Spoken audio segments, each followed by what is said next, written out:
তো হ্যালো বন্ধুরা, তোমার দাদা ভাই বাতকুল্লায় গিয়েছিল, এই যে আইসক্রিম নিয়ে এসছে,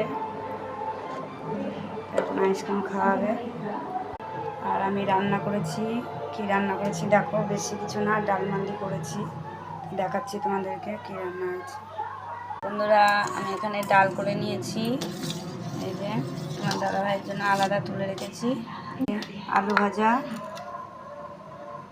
আছে, আমের চাটনি, আর এই যে চিপস, সাবু চিপস ভেজেছি, যা আছে এখানে মাছের তেল আছে, আমার ছেলে মাছের তেল খেতে ভালোবাসে, তাই মাছের তেল করেছি, আর কিছুই রাঁধিনি আজকে।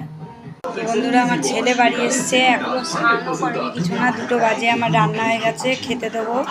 মেয়ে স্কুল গিয়েছে, তোমার দাদাভাই স্নান করছে, আর ছেলের এখনো স্নান করার নাম নেই, তো শরীরটা অতটা ভালো না, ও কাছ থেকে চলে এসছে, আর যাবে না এখন, কারণ খুব জ্বর এসছে, ওখান থেকে প্রবলেম হচ্ছে, 5 দিন ছুটি নিয়েছে, তো বাড়ি এসছে, ওর বাবা শরীর দেখে বললো যে আর এখন তোকে কাজে যেতে হবে না, পুজোর পরে যাস, ওই কারণে এখন আমার ছেলে বাড়িতেই থাকবে।